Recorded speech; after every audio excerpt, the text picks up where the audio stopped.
Bob, go ahead and get started. And I guess, I don't know if there's people on here that don't know you, just, or haven't met you. Go ahead. All right, cool. Hey, my name is Bob Sutton. I work at the group real estate down in Fort Collins, Colorado, and I'm also a certified ninja instructor. Many of the people from your office have gone through the installations down in Fort Collins, and I've gotten to know a lot of you. And for those of you that I haven't gotten to meet, nice to meet you, and thanks for being here today. Wanted to tell Paul thanks for inviting me and letting me have some time with you guys today. So in Ninja, we know that right now we're going through a completely unprecedented time, not only in the real estate market, but in the country and maybe even the world. And so we're just working to reach out to ninjas and to the real estate industry and just kind of see what kind of tools and assistance we can offer and share our thoughts and our philosophies and things like that that you can share with your clients and use in your business to help you through these times.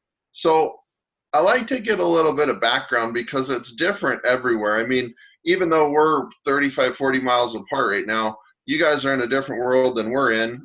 Down in Colorado, everything's completely locked down. We can't go to our offices. We can't do in-person showings or anything like that. My ninja friends in New York, they're dealing with a set of circumstances. The ones in Texas, California, everyone's different. So how's everybody feeling up there in Cheyenne right now? Pretty good. Feeling pretty good? Yeah. I've been out showing a lot of property the last couple of days, and it's cumbersome. Yeah. With you have to call before you go, call when you leave, text when you leave. Everyone has a different set of instructions. You have to read a lot of signs posted. I had to fill out a questionnaire from RE/MAX that actually said, have you asked these questions? So my clients and I just read them the questions and circled yes or no, and then had to sign an affidavit, if you will, that said I'd asked them those questions, and I left it on the counter. I didn't know what else to do. But yeah, it's a whole different thing with every house that I showed yesterday, and I probably showed 6, I think. Wow. Yeah, so that was weird. And one of the houses has a contingent offer from Wellington, Colorado, and the listing agent told me that they can't show those houses down there. That's true? Right now, all that's being allowed is our virtual showings. So we have videos and virtual tours, and the realtor organization's working with the estate attorney general on some interpretations of what's considered critical or essential. But right now, we've been told to completely cease and desist in-person showings and open houses. So are you going to sell any houses that way? Actually we are. I have a couple of partners that I've co-list some upper end things with, and we put a $1.25 million house under contract 2 days ago, sight unseen, and then they're just going to coordinate to see it during the inspection time when the inspector goes in, because inspectors are still considered essential, so they're letting them go in. So the buyers are just going to see it in person at that point in time. So are they writing in the offer contingent upon them seeing the house? Yeah. Yeah. Yep. Okay. Yep. Huh. And that's funny because all our inspectors are asking that nobody be in the house. They don't want buyers there. They don't want sellers there, nothing. So yeah, it's a little different everywhere. The reason I ask how you're feeling is just, to see, how your market is, because what we're finding everywhere, regardless of some of the places with the most strict restrictions to some places that still don't have very many restrictions, there's still a market going on. And I think talking to Paul the other day, it sounds like your market is still chugging along pretty briskly, isn't it? pretty briskly in terms of listings. We are definitely seeing a downturn in terms of buyers and showings. I know that some houses where we would normally have quite a few showings. James, I was talking to you yesterday. I think you mentioned something you've got that normally would have a lot of showings, or Katrina. You guys normally have a lot of showings. You've only had 2 showings, I think. So we're definitely seeing a downturn in buyers. Okay. How do you think your buyers are feeling financially? Are you getting any response from buyers where they're getting laid off or sent to part-time or furloughed or anything like that, or are they concerned about those things? My biggest issue right now is lenders getting funding. Yeah. Yeah. And Bob, I had a property fall out of contract last week due to the buyers wanting to save their money, even though they have a second house that is, excuse me, on the market and they can purchase without selling it. But they decided to hang on to their money. So Sure. Sure. Well, what are your biggest concerns right now? What are some of the biggest concerns that you have right here, right now, today? Because as fast as this thing's changing, it could be different tomorrow. I ain't gonna lie, I'm nervous Nelly right here. You know, everybody who knows me knows that I still feel like a brand new guy, and I don't know if I have the business as some of the bigger people who've been in the market a long time. Okay. So you know, Paul knows me. I talk to Paul about it a lot. I'm nervous as all get out about it. So, Nervous that it'll just be hard to get through this tough patch? yeah, I mean, I'm still under 3 years, you know. So Sure. I haven't seen anything like this before, like some of the other agents have. Right. Right. What about everyone else? What's your top concerns? Well, I would say that it's the time of year when things are starting to boom. And so I think a lot of people earn their income during this next quarter coming up. Am I right, Paul? Absolutely. It's the next 2 quarters, but really primarily the third quarter, late second quarter, beginning of third quarters. Yeah, that's when most people really make their nut. Yeah, so the timing of this to me is a big deal, especially where we live. So anyway, that's one of my concerns is the timing. This is when most people, real estate agents, inspectors, you know, the whole gamut, this is when we work hard and make lots of money. Mm-hmm. Yeah. Yeah, for sure. Anyone else have any concerns to throw out? Cool. Well, let me kind of talk and address a little bit about those two. Obviously, we've been hearing those a lot, and it's a dangerous time to make predictions right now because there's just so many variables, so much unprecedented, you know, uncharted waters that we're going into and things. So in Ninja, we're cautioning ourselves, we're cautioning our ninjas not to go out and to make predictions, but there's some things that we can see going on that I think can help with some of those concerns. We're not looking at this as we're losing income. I have this. We're simply looking at it as we're delaying income. And right now what we're seeing is there are people whose risk tolerance isn't at a point where they want to buy or sell a house right now. If they were nervous, if they were unsure before, now they've probably gone back to the sidelines. What that's doing is creating a pent-up demand.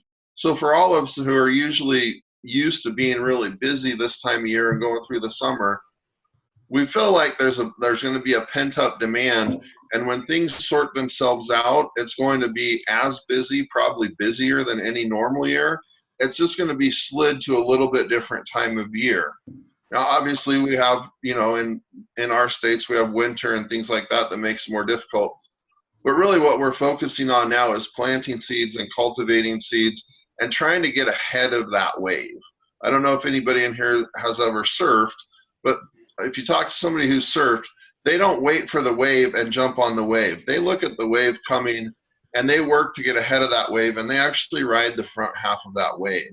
And what we're encouraging our ninjas to do right now is to plant those seeds, cultivate those seeds, really start interacting a lot with your clients and your customers, and get ahead of that wave, because it's going to happen, it's going to come. We don't know if it's going to be 2 weeks from now, 2 months from now. We don't know when, but what caused this slowdown, what caused this crisis wasn't an economic basis. The things that we had driving our market before are all the same things that are still fundamentally there. It either just takes people longer to go through the process, or some of them have decided to wait to go through the process. All the fundamentals are still there. We still have tight inventory and a housing shortage nationwide left over from the Great Recession when we fell behind in building homes, and we haven't caught up since then. So there's still going to be a scarcity in the marketplace as far as inventory. And the great thing about real estate is we're one of the 3 basic needs. There's food, clothing, and shelter. We fall under shelter. We work in an industry that people can't do without. They have to have shelter.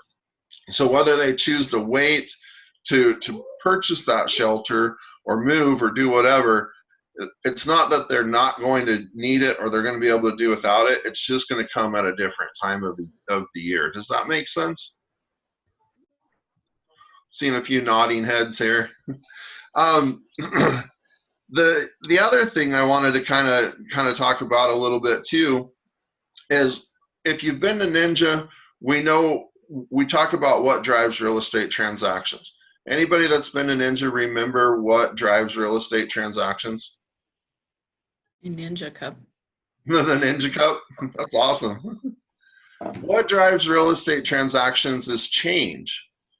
If you stop and think about it, every client you've worked with in the past year, 2 years, 3 years, you could probably only think of very few that just decided to buy or sell a house just because they wanted something to do.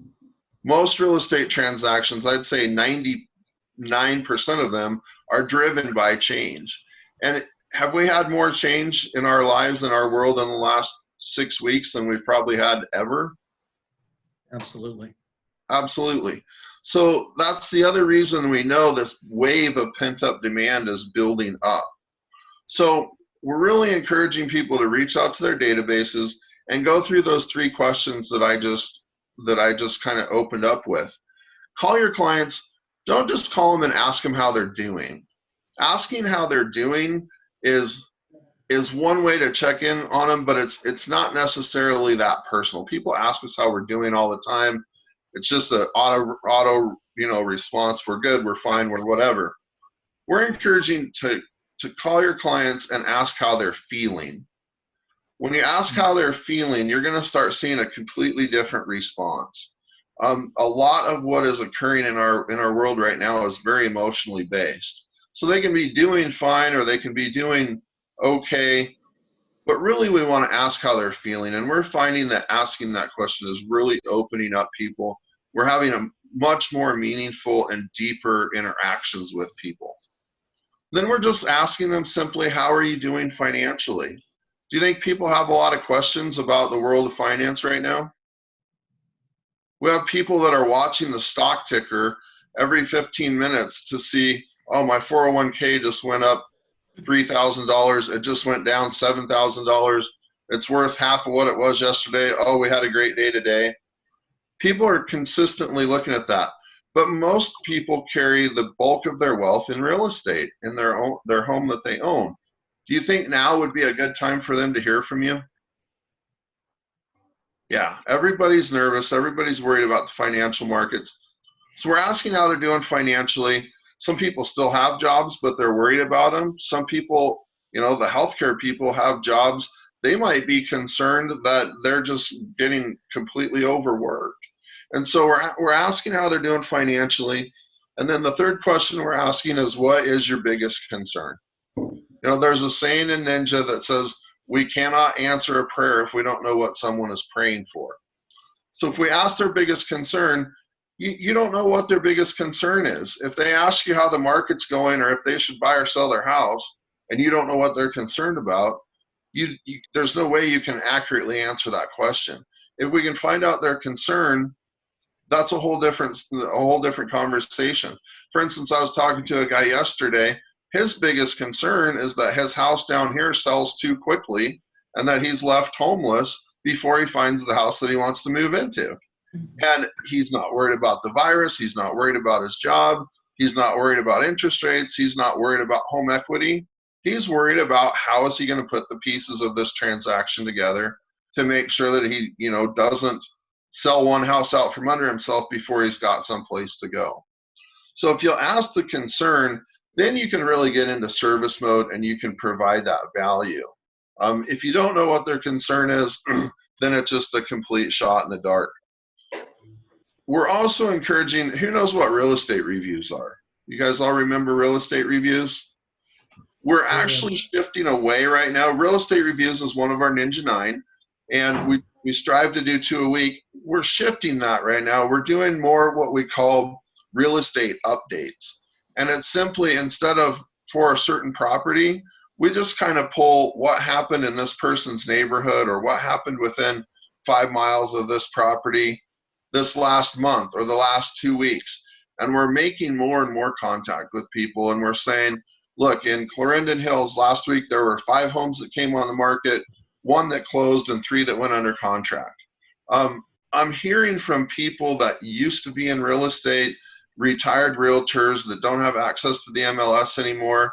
And they say, you know, whether they're talking about buying or selling, there's more curiosity out there than there ever has been. And so one of the pieces of value that we can really offer are these just real estate updates. Do whatever makes sense in your marketplace. I don't know if you normally go by neighborhood or this side of town, that side of town, or, you know, in this rural subdivision or whatever.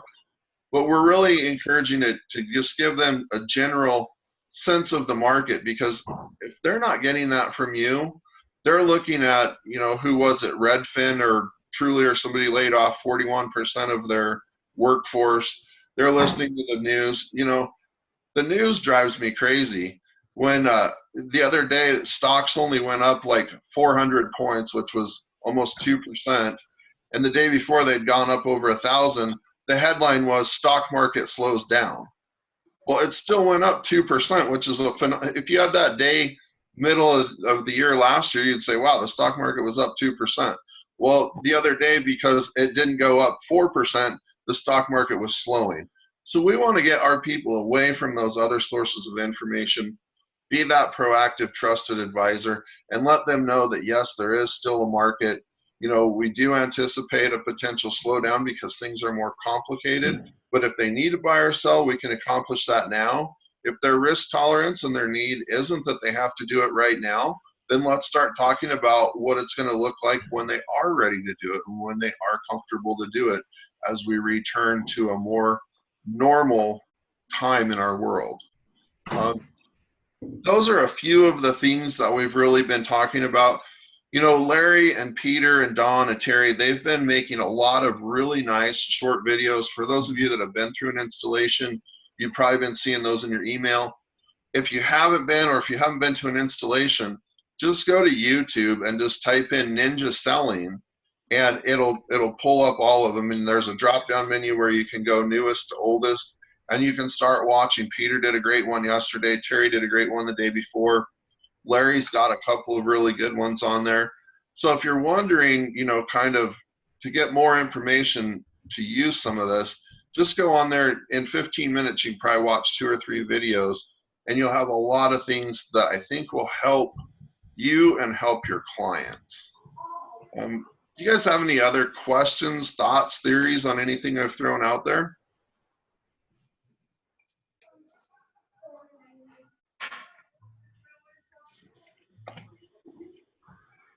Are these some things that you think you can use to kind of help, you know, just move forward and work through this? I'm enjoying the videos. I think they're uplifting and just give some tools. So I'm getting a lot out of them. Cool. Paul, you know, you'd be welcome to pull those up and send them out as links too, if you think that would help people. I don't know, you know, out of your office who all's getting Ninja stuff and who isn't, but welcome to use them for whatever you'd like to use them for.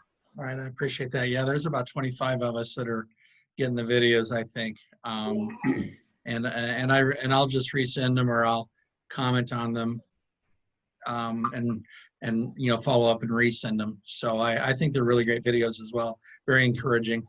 Lets us see that there will be a backside, that this isn't permanent. This is really going to be pretty darn temporary. Yeah.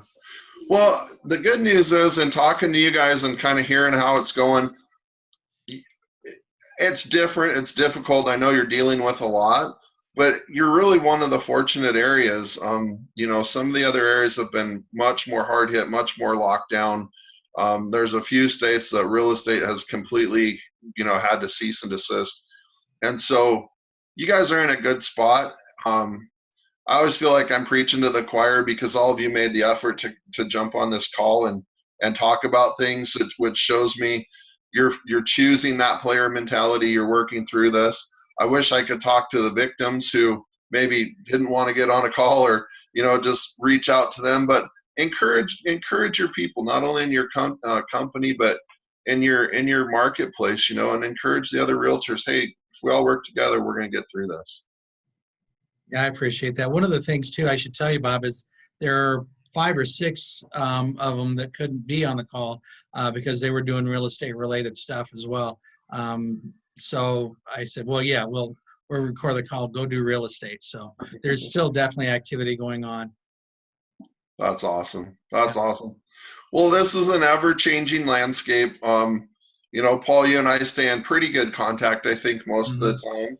And if I hear of anything that, is helpful or anything like that, I'll definitely shoot it up to you in an email so that you can distribute it out to your office.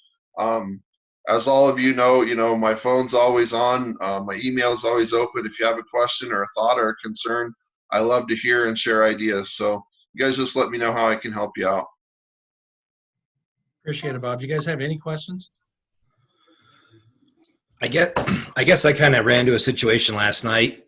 I have some sellers out east of town. They got a decent offer, not necessarily where they want to be. Ran some comps because they probably hadn't looked at it in a couple, 2-3 weeks.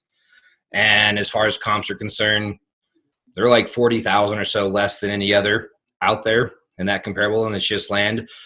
It wasn't a bad offer, and they're like, well, what do you think?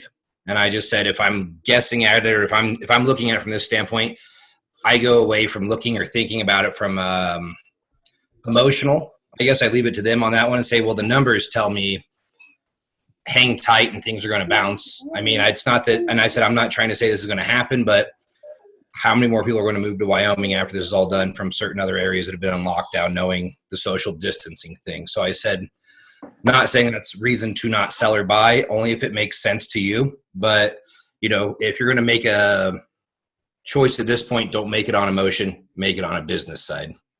And if you're comfortable with it, then run with it. Is that a fair thing to say, you think, or?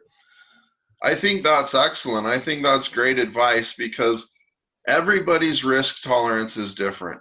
They're always going to ask us. If you guys remember the ledger, there's, we control the process, they control the decisions. And clients notoriously are always trying to drag us to their side of the ledger. Well, what would you do? What should I do?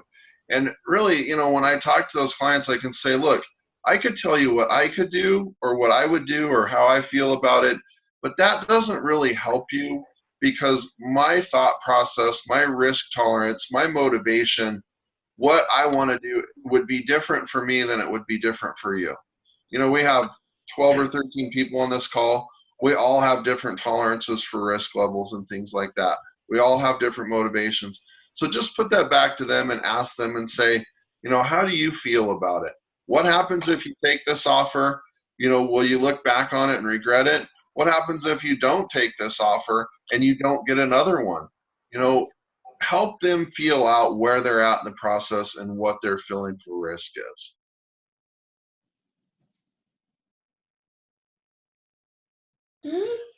I mean, I guess now's the time to say, well, here's the numbers and here's, and it just kind of comes, like I said already, here's the numbers. And from a business standpoint, here's my thought. At the end of the day, what do you want to do? I mean, it's your house, your money. So. Absolutely. 100%. 100%. Who else? Let's ask him questions. Have you seen any? Oh, I'm sorry. Have you seen any change in pricing in your market? We haven't really seen any change in pricing yet, but I kind of feel like it's too early to tell also because real estate operates off of so many lag indicators. By the time we see the change in pricing, it's kind of already going to have happened. we're still too early into this to have seen it, a lot. The one thing I've seen is that buyers are a little bit more aggressive than they were. I think right off the bat, a lot of buyers maybe thought this was their opportunity, but there's still those certain price ranges and those certain homes that are so desirable that we're seeing multiple offers and things like that. So I think that was a very short-term buyer mentality. What it is good for, though, is the buyers that have gone back to the sideline, maybe some of those that got frustrated and were getting beat out and things last year or earlier this year, might be a good time for them to come back in and look, because there's definitely been some buyers leave the pool for sure.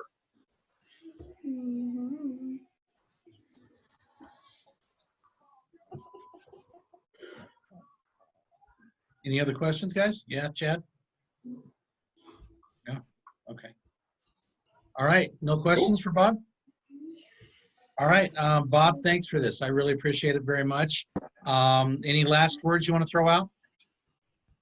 Just hang in there. Make sure you keep your positive mindset. Make sure you're doing your Ninja 9 and going through those things. And just know that right now you're planting the seeds to have a miraculous amount of business come in as soon as we get through this. So I appreciate it. I really appreciate your office. You guys are big champions of mine and always support me. And thank you for that. So it was good to see everyone. Bob, thanks very much. Thank you. All right, Thanks, Bob. thanks, guys. Thanks for jumping on, guys. Yep. Thank you. Yep.